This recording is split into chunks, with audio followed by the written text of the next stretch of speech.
I love linking up with my former classmates, my fellow Queens College alums, and Elie Zach is no exception because Elie, he was at Queens College. He's got a great perspective on a lot of different things, politics and everything. But he was caught in Tropical Storm Ida, and welcome to the podcast, by the way, Elie. It's been a long time coming. Thanks for having me, man. Thanks for having me. I'm really the stuff you're telling me off air, you're going to have to tell me on the air now. So what happened? How did you get trapped in Hurricane Ida? Your story was pretty dramatic, to be honest. Yeah, so recap. Basically, I'm in school right now to become an audiologist, and my school was starting last Thursday. I come in Wednesday night to get my work done, just to do that sort of last-minute prep and get ready for the first day of school. This is around like 8 o'clock, 8:30. I start packing my stuff up to go home. When I enter the hallway, one of the pipes in the hall just burst, and the whole floor is just getting flooded. The clinic's getting flooded. I'm kind of freaking out. I didn't even know how bad this was going to be because I didn't hear anything about like this sort of storm on the radio. I was just like thinking, okay, it's raining, it's weather, it's survivable. I look outside. I'm on the second floor overlooking the rest of this sort of like clinic building. It's a storm out there. It's a mess. I am trapped inside. I keep thinking, okay, how bad can this get? Suddenly my phone goes off, as does I think everybody in the tri-state region, that a storm is coming, stay put, it's going to get worse. Severe thunderstorms. It does get worse. We lose power. I'm now looking over the scene view, total blackout, and the water is rising below me, and the water is collecting above me. And I'm just thinking, well, I'm going to drown. The person next to me, what does she start doing? She starts crossing herself. Now, I don't know how bad of a situation I was in, but at that point I was thinking, yeah, I'm going to die. And, I guess when panic usually sits in, the first thing we always think is like, let's call the police. Let's call the authorities.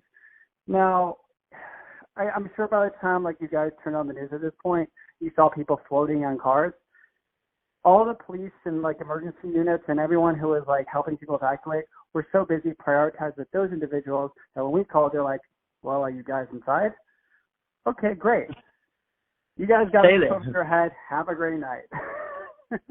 Unbelievable.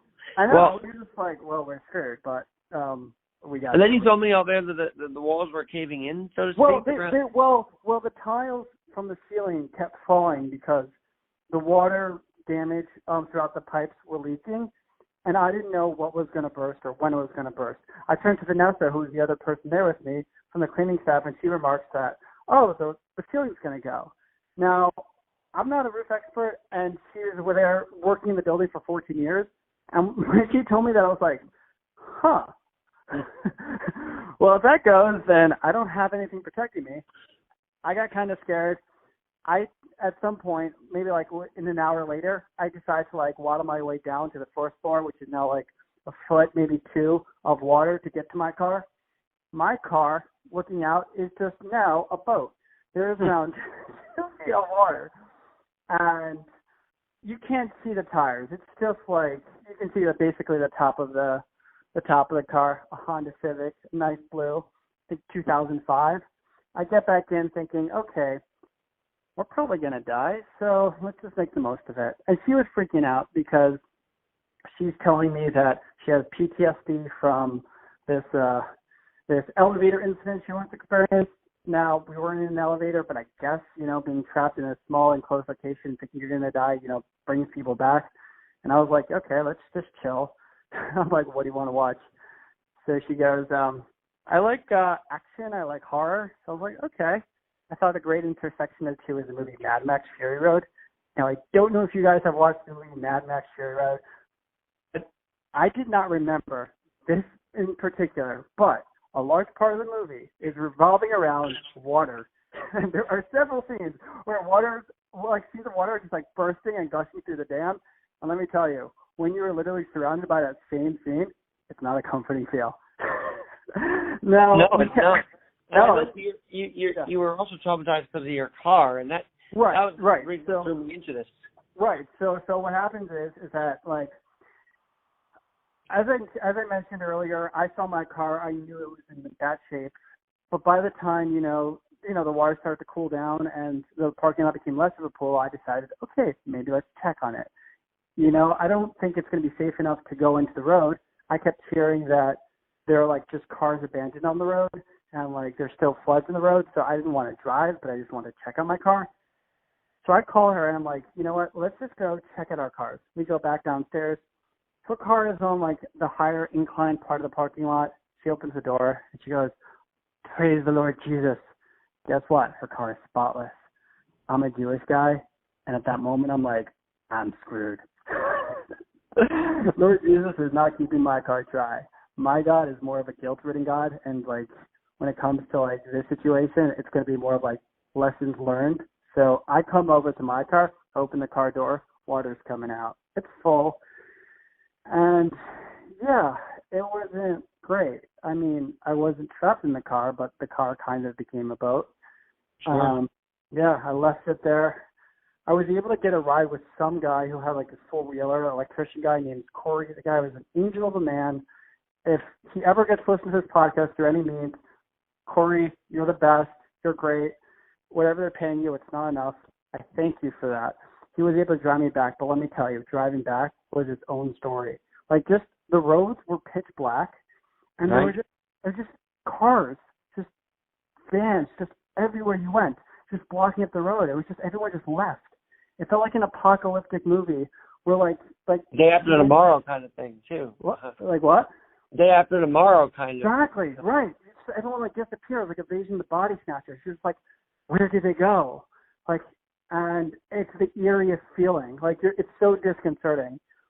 But having what you experienced, and I want to talk to you about the car, but did that piss you off even more when you saw people driving in this thing? It was like those videos were ridiculous if you got to catch any of those. Well, I heard that there were like people in canoes at some point. Sure, I saw some of that too. Yeah, like I was thinking like, why would anybody take a canoe in this weather? And like, I'm guessing the only reason why was like, some guy bought a canoe and his wife's like, "You're never gonna need that canoe. We live in New Jersey." And then like the storm happened. They're like, "Honey, I'm taking the canoe out." But otherwise, like, I just didn't get why people were on the road. It was just like, wherever you need to go, it couldn't be this bad. Like, what kind of munchies do you need at in the middle of a storm that you're going to risk your life over? Well, exactly. Now, Elie, as I said earlier, you're a funny guy, but this had to have traumatized you a little bit. Like, you can deflect with humor, but are you traumatized by this? Did you kind of get over it? Like, what's your feeling now? Yeah, I mean, there's definitely an aspect of trauma. Like, I was up the full night, and it took me a while to process it because even at the time, I was like, I could be facing death. And I don't know if you guys have ever been in this situation, but the worst feeling you can ever get is when the emotion of helplessness just washes you over. Like, the moment I was like, I can't leave this place and no one can come get me. And the situation was just getting worse on my end. I can't say I catastrophized, but I was like, I could go if the roof goes. I was scared. And I don't know how people cope with trauma because, everyone's different. Everyone experiences, that life flashing in front of them moments. I think what made it easier for me was being able to help somebody out through it. So I didn't have to confront the dangers of the situation as much as kind of just think about helping somebody. That being said, like, there were a lot of moments throughout the weekend when I was just reliving the experience and remembering how just scared I felt too, or helpless. Well, Elie, were you on the campus of Queens College with us when that tornado ripped through the college? Because that was pretty traumatic. Everybody was on the quad wondering what just blew through. I don't know if you remember that or if you were there for that. But I was not on the quad that day. I do remember. I think we lost the red door. Do you know what I'm talking about? I'm not sure the red door you're talking about, actually, to be honest. Yeah, no, back in the early days, Queens College just had like this nonsensical door that was just on campus, It had like a white frame and a red door, and no one knew what it meant. Like maybe it was some sort of art installation. But then once, like, I think the hurricane hit, like, it was just gone. So and then our tennis bubble got destroyed too. That was wild. What else got destroyed? Well, the tennis bubble got destroyed that year too. That was pretty wild, actually. That whole thing. Well, but, yeah. But back to your car, because a lot of people have these emotional attachments to it. So were you attached to your car? Are you gonna miss your baby, so to speak, or what's that like? So yeah, as I mentioned to you off air, me and my car are kind of like in a platonic relationship. I'm not a car guy. I like cars in a sense of like I like the fact that they can get me to where I need to go faster than walking. And this car, I mean, I've had a lot of memories with it. So it was just more sad that like it got hit the way it did. But I wasn't like, I didn't feel like I was losing a limb. I just felt like I was losing a car. I was waiting to be flying around up in the tornado when they announced it. I'm like, you guys are going to see one leg and two crutches flying in the air. You watch. Oh, God. Yeah, that didn't happen. Yeah. I mean, and the moment, and by the way, like, in both of these moments, like, you feel really, really vulnerable.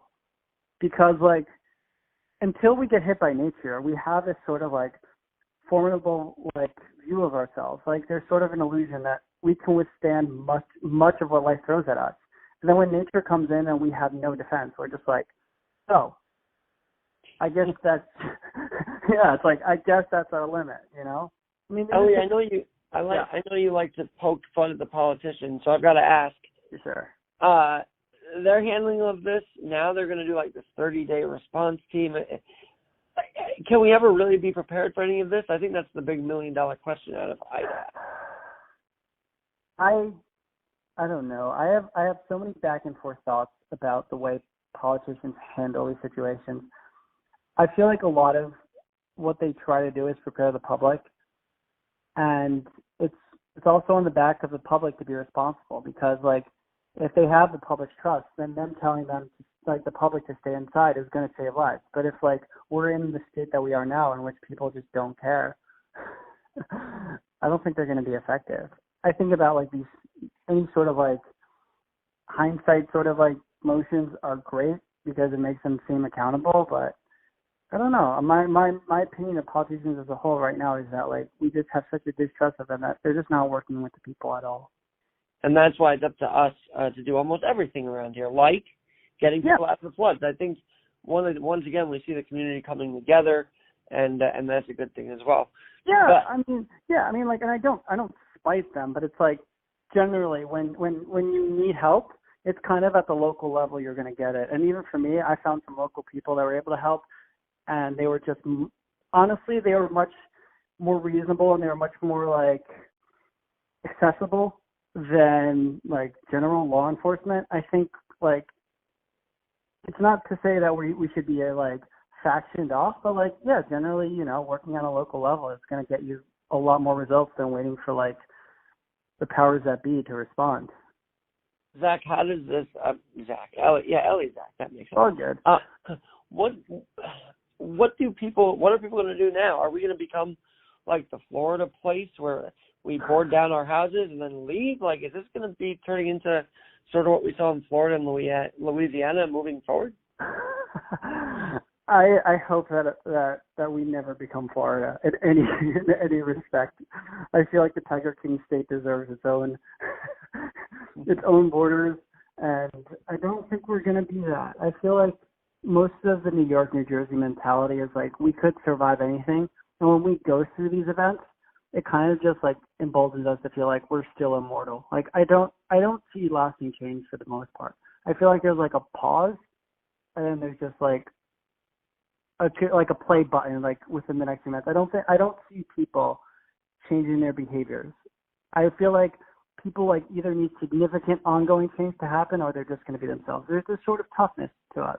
There's a good and a bad side to that, but like even like a storm like this, I don't think like people are going to wake up the next day and be like, I have to change myself. Instead, they're going to be like, well, we survived it. We're strong. What, you don't live in a basement apartment, right? By the way, so you're not in that category. But that this whole thing is kind of wild, how the basement apartments were really affected. So I'm sure real estate's going to change a little bit. And maybe people won't be buying, apartments in the basement. Who knows now? Yeah.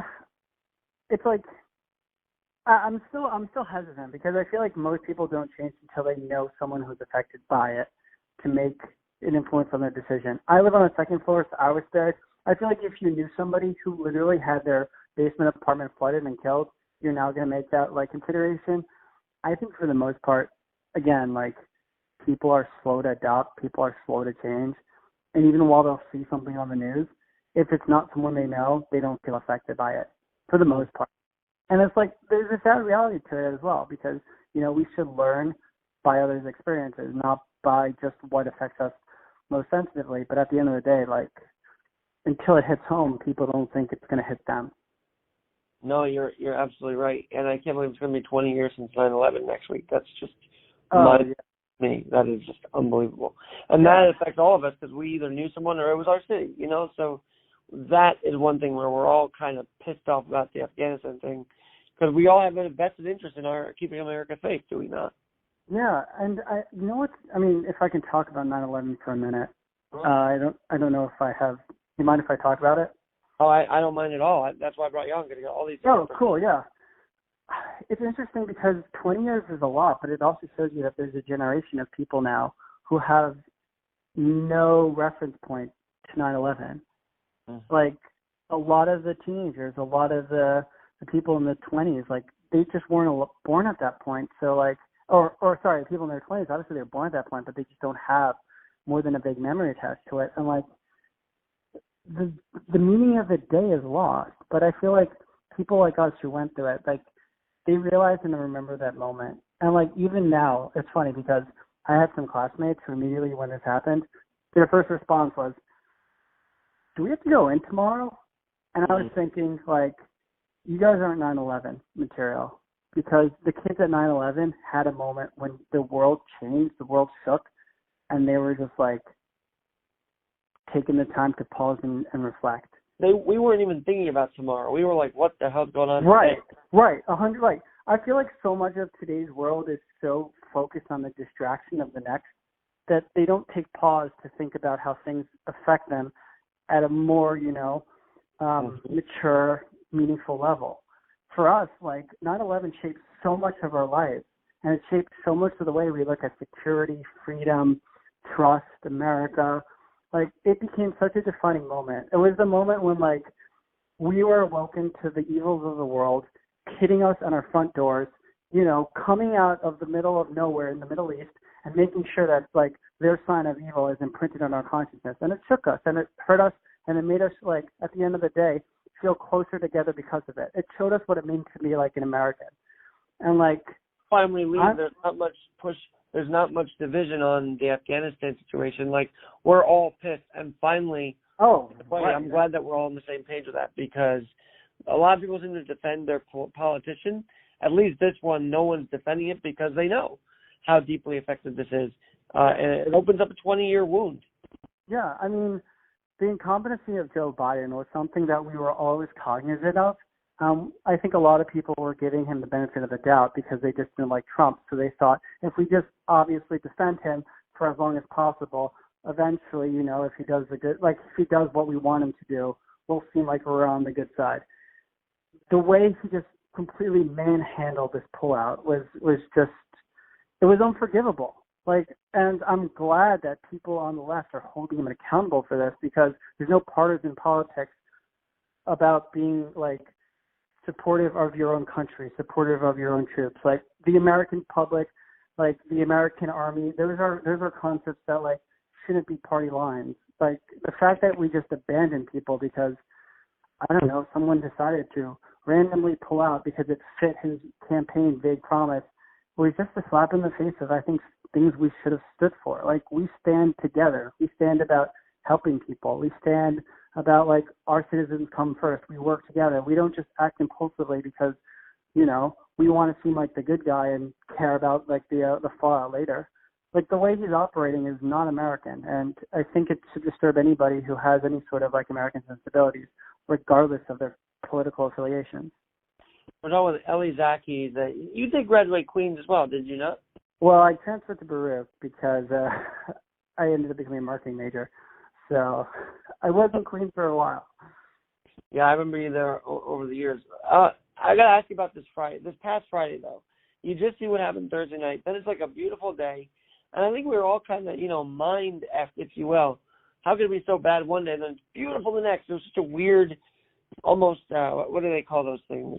That movie Inception, where it was sort of feeling like that kind of Matrix. Like, how is it bad, this so bad, and then so good the next day? It was just, you couldn't compute the two.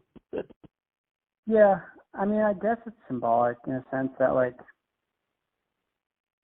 there's always a light at the end of the tunnel, Sometimes, like, the darkest nights, seem the longest, but at the end of that journey, comes hope for a new tomorrow. Like, and I think it's something that we should keep in mind because I think we've been going through hell for a good number of months now, let's say like a year and a half. And it only feels like there's no hope in sight. We have new, like, COVID variants. We have apathy on both sides of the aisle. And, like, when you listen to, like, people speak, it just sounds like there's a sense of hopelessness and dread. But I think we could unite. I think we can come back together. Like, while there was horrors in, let's say, 9/11, there was a lot of brotherhood that came out of it since. And I don't want us to have a common enemy to unite over, but I want us to come together as a nation and be like, we're there for each other. When the challenges come, we meet them. Exactly. And, man, there's so much we can talk about with this. But I like the light at the end of the tunnel. I mean, hopefully the vaccines work. But now, you mentioned earlier, you're doing something very cool. You're in audiology. And I think you appreciate the podcast. I mean, you obviously appreciate the medium. So why do you want to do audiology? I'm curious. Oh, yeah. So audiology is a field where I get to help people. It's a field that's about the management and treatment of hearing loss and balance disorders. I was previously working in marketing and a lot of media, and I decided to flip my career instead of doing things that were more focused on spamming people with nonsensical ads towards helping people who needed that sort of support. I now test patients. I'm able to fit them with hearing aids, being able to advise them on, hearing loss strategies so they can have better communication, they can have better quality of life. And I find more meaning in that. And I don't know how most of your listening audience might view or know about audiology, but I would say, like, it's one of those professions where, like, you can really care and show your care in the work you do. It's really rewarding. And I think, like, if you hate your job, think about the other options that are out there. And that could be either professionally or on the side, because there's a lot of people out there that need help. And when you send and you give them just a little bit of your day, it means the world to them. I can't tell you the amount of times, like, I've helped people and, like, even, like, just basic conversations, and they just end the call by saying, thank you so much. Like, it really meant a lot to me. And I feel blessed to be in a field that promotes that sort of mentality, that promotes that line of work. And I would also advocate anybody listening to, like, consider the fact that there are people out there that need help. So help. Yeah. No, and correct me if I'm wrong on this, but does this mean you play a role in someone getting, like, a hearing aid and whatnot? Like, do you get to see those emotional moments of a kid trying on a hearing aid? Well, yes. So we do have those moments. I haven't worked yet with cochlear implants, and that's where a lot of those videos come in. But we do have those moments where people come back to us because we do turn on the hearing aid, and most of their experiences when most people have a hearing loss is noticed in the world where there's a lot more challenging background noise. When you're listening to somebody in a quiet environment, there's not a lot of auditory challenges for you, so you can hold a basic conversation. So when we train them and we test them and we fit them in our small room, they don't feel a difference. But then they come back to us after 2 weeks of wearing it, and they give us feedback. And sometimes they have, patient complaints and small nuances, but, like, I can't tell you the amount of times in which, like, they start off the conversation when we meet them and saying, like, my spouse is always telling me that the television's on too loud or the radio's on too loud, or I keep asking to repeat themselves. And then they come back in a few weeks, and then, you ask them, so how's the television, or are you finding yourself repeating yourself? And most people don't even realize that now their new normal is enabling them to hear people. and they're just like, oh, you're right. Yeah. Well, I wonder, because I know you're a big music fan, and I feel like people listening to music through that for the first time has got to be emotional. Oh, 100%. I mean, like, one of the reasons why I actually shifted this career is because people who are exposed to loud noises, especially loud music, can have permanent hearing loss. And I was thinking, I want to get back to my community, my music community as well.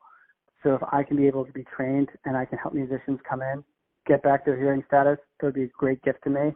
And I can't tell you, I've seen a lot of patients who are musicians, and it's been always like the best conversations because, one, we relate on the music end. Two, I give them that hearing access that they were having difficulty tapping into. And with the aids and with, like, their new lease on life, they look at us and they're like, wow, thank you. Sometimes, it's not a perfect fit, and hearing aids can't restore everything. It's a little bit of an electronic experience, so you're not hearing the most natural sounds. But for people who have more profound deafness or profound hearing loss, it gives them a light of day difference of an experience. And yeah, I'm glad I can help anybody, and I'm also glad that I can help musicians because music's my thing. Music's like my real life, my real world, and if I can bring that back into my job, like it's a win-win. Well, absolutely. And Elie, I got to say, we're back on Broadway now. Some shows have started to open. And as you're talking about this, I'm like, does he know what the best accessible hearing theaters are? Like, I know they all make Oh, but I can't. I don't know that. I know in certain venues they do list that information. I wouldn't know that off the top of my head, but that's a good point. Yeah. I know Broadway's been offering that for quite a few years now. So does that mean you know sign language, by the way? No, I get asked it a lot. I also get asked if I work with the deaf population. The answer to that is both no.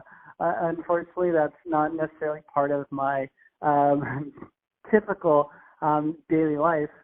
I could benefit from it in case, like, I get, eventually working in a facility like the School for the Deaf, but generally most of the people we see are not deaf. They still have residual hearing. So it's not complete deafness. It's mostly just hearing loss.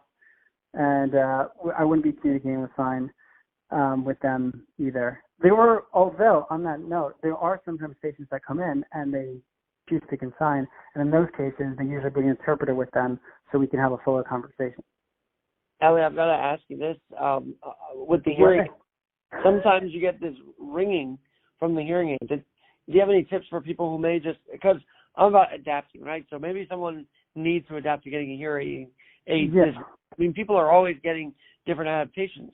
So for someone just starting out, how do they prevent that ringing that sometimes happens in the hearing aid? Because that happens frequently, doesn't it? Yeah, I mean, there are many causes of ringing, without knowing a patient in specific. I can't say what the cause is. It could be just due to a bad fit. Maybe if they're wearing like a mold or some sort of other, like, place around the receiver. They're like the audio is not going to be coming in crisply. But I would, if you are experiencing that, that's a reason to go to the audiologist and being like, why am I hearing ringing? Everyone who comes into an audiologist, has a different complaint, especially because, everyone is going to have different experiences. Ringing can be caused from several things that can't diagnose over the phone without seeing a patient. I would first start by looking at the fit to make sure that, it's correctly, because sometimes hearing aids just don't get put in correctly. Right. Elie, oh sure. my God. No, this is great because I'm thinking of questions as we're talking here. But is there a company you work for now? Because you keep saying we've been doing this. So is there a company? Is there a job? Oh, no. I just meant as an audiologist. We don't work I don't work for companies. There are a lot of hearing aid companies, Phonak, Oticon, Starkey, that we'll be working with, but they don't necessarily influence everything we do. We kind of try to talk to them as well to make sure that the patient's response and feedback we're getting should inform the way that they're obviously creating products. Back to the music, because I always find that interesting. They're all wearing the earplugs anyway because they're on stage and it's loud. But is there a statistic that you know of that, like, musicians do go deaf? Is there stats out there about that? I'm not sure. So if you look at the literature, there's a decibel level in which a degree of volume can cause deafness. Now, I think if you look at OSHA, like hearing levels, you'll see that decibel scale.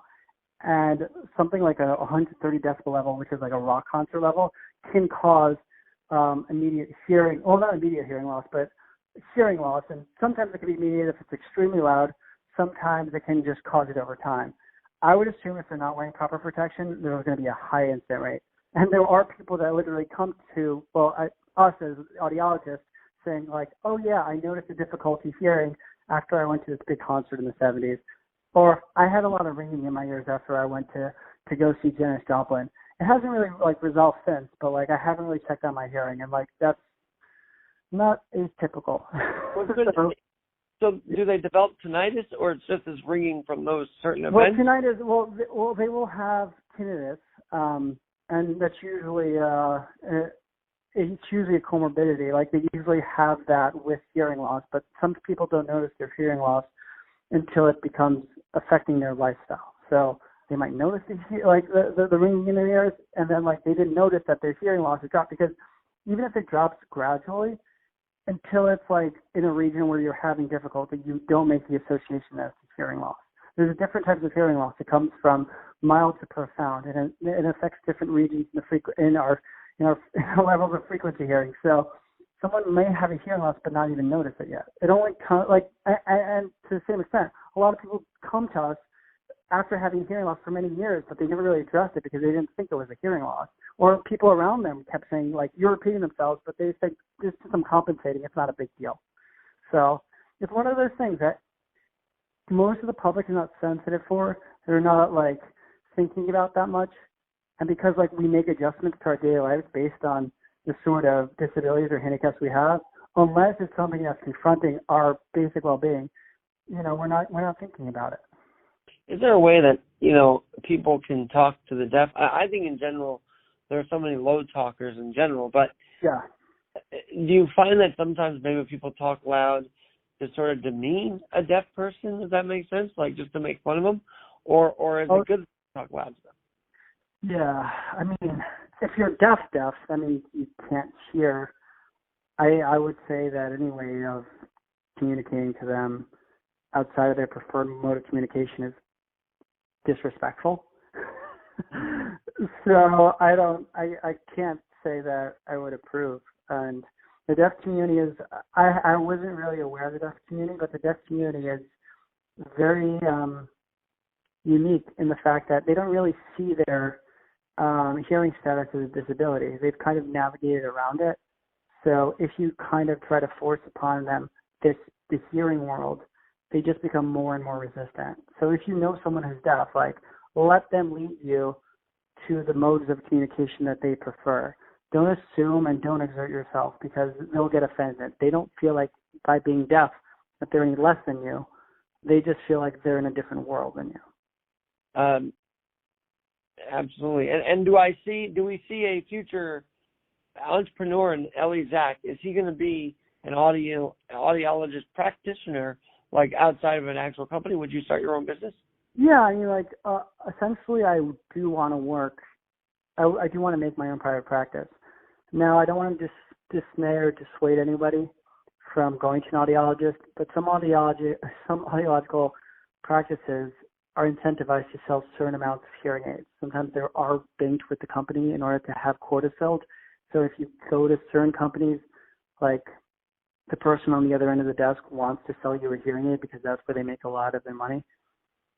The majority of them really shouldn't, but I want to work in a capacity where I don't feel incentivized to sell hearing aids. I want a private practice where people come first, and if someone needs a hearing aid, I'll recommend it. If they don't, I won't. And if they have a working pair that could be adjusted, I'll make that sort of adjustment for them. So I want to work in a private practice that I own, so I can just be my own boss and do the best work possible. I think, some professions become so polluted by, the dollar incentives that they lose focus of what they were there for. And in my field as well, some audiologists become money. Yeah, and I can't say that's all. Like, obviously, there are good people in our field as well, but like, there's a reality there that some people work towards selling hearing aids, and that's not something I want to do. No, you want to be there for the customer because 100%. it's a different feel. And were you doing these classes on Zoom during the COVID pandemic? Like, you've been at this for a little while now. Yeah, so we got impacted starting February last year, and we're starting to transition back into classes now. We are mostly on Zoom, but I was also working in externships in person. So, yeah. Shoshana is coming up this week, and how's COVID affected, going to synagogue, going to these high holy days? Like, yeah. Are you seeing a difference this year? Are you expecting a different feel this year than last? Yeah, that's a good question. Last year was a bit of a trying time because we had a lot of our rabbis were older, and they were really they were really hesitant to, be in public spaces because we had no vaccine. And if they got sick, they thought they would obviously, be susceptible to a more severe case of COVID. And because of that, some people came together. I think there were regulations on the amount of people that can congregate, and there was concern that people can get fined, or the city was going to go after people because when it comes to Judaism, you're supposed to congregate with a group of 10 men or more, and I think the city made regulations about the amount of people that can come together. So it was not a great experience. There was both the fear of what the city can do in terms of taxing us or fining us and getting people sick who otherwise would be protected. I think when people are going into the high holy days this year, there's still a reverence about COVID and how it could affect us, because personally speaking, I got COVID actually 2 weeks ago and I'm vaccinated. And I know that we're reporting in our community now that people are getting vaccinated and COVID too. So I still think people are coming in a little concerned, but I think some of the weight has lifted. So, do you ever find rabbis, the elders, do have trouble hearing? I have to ask this because you're obviously in the field. Oh, sure. So, do you think what you want to do could impact your religious community as well? Like they'll be able to hear? I mean, I'm hoping to. I'm hoping to be able to bring my care to my world. Well, not my world, to my community. I don't think audiology is something most people know about, and I don't expect a lot of people in my community to address that as a first concern. So yeah, I'm sure the elder population, including the rabbis, could be suffering from hearing loss, and if they had a hearing test, it could help them. I also want to work with the schools if I could, because a lot of kids with hearing loss get missed, and being there for my community is something that I'm committed to. So. And I know that over here, kids have just missed out on speech and hearing because they're home. I mean, it's devastated a lot of different progress made in 19. It's got to rebound pretty quick. One last thing I ask, because obviously people were in the water, not by choice this past week, and do you see a flooding like this as potential for literal hearing loss? Is there, when we go into these things, I don't think that will. I don't think the waters were loud enough. I don't know if you could have something sometimes when people get sick, if there's some infections, you could have a conductive hearing loss, which means, the area in the ear canal leading up into the cochlea, the eardrum and the eustachian tube, if they are damaged, you could have difficulty hearing. Maybe that could happen in certain cases, but I don't think that would be a direct result from much of what people experienced. I think they probably can get other problems, but I don't think hearing would be the top of the list. This conversation made me want to research this more, because I often know that people are being rescued in the water, and who knows how deep they were actually before being rescued. It's just frightening to think about, and now there's another element to that, because they may need, people in higher areas where the water's so high may need hearing adaptations because of those hurricanes. Yeah, but we also don't know what else they were exposed to. I mean, bring it back to 9/11, first responders were told that, the city was safe, and, they got lung cancer because they were exposed to the fumes. I don't know what's in these waters, and I don't know. This is, again, non-medically speaking. I don't know who was in it and what was in it. So maybe people who either, swallowed some or got in their system should get themselves checked out. Because, it's probably not safe. So, Elie, your inspiration? Like, obviously, it's music and everything, but is there a specific person that inspired you to get into audiology? My dad. My dad. When I was in marketing, I wasn't necessarily satisfied with what I was doing, and I asked a lot of people around me, like, their advice for careers that would be meaningful, and he's like, audiology has a great work-life balance, it's got great satisfaction, and you get to work with people and help people. I was like, okay. I put that in my back pocket for a few years, and then when I was actually at the point where I was burnt out entirely from marketing, I took his suggestion back up, started shadowing, started finding out more about the field, and I loved it. So thank you, Dad. You were a great inspiration. You were a great motivation, and I thank you for helping me get into the field of my choice. Well, that's really, really heartwarming there. And I was going to say, any word to the wise, never ask a deaf person, are you listening? I feel like people have a tendency to say that to anybody, yet it affects someone who's deaf when they hear something like that. Yeah, don't assume. If you're with somebody and you don't know what to do, like, ask. Especially if you have someone who's deaf, don't make your own judgment call. It might be an insult. And I'm sure you've gotten more immersed into this as you've gone along. So keep us updated. And I'm going to do some research on this because I have a friend who has hearing aids. We all have friends that have it, and maybe if we know more about it, we can be better friends to them. Yeah. And as I would say, like a status quo, if you're ever unsure about how to treat somebody else, just ask them, in a polite, respectful way. Polite and respectful, where is that? Like, that. That's just not existent at the moment at some point. Yeah, so. It's a little bit old-fashioned. Elie, when you do get more involved with this, come back, tell us more about this, because as you know, Adapting with Alex Garrett. All right. Yeah. So, thanks for having me on the podcast. It was great to catch up with you, and I'll see you around Penn Station. Yeah, really, though. All right. I'm Alex Garrett. Thanks, Elie Zach, for joining me, audiologist in training. And as for me, on this podcast, we're always adapting. Talk to you soon.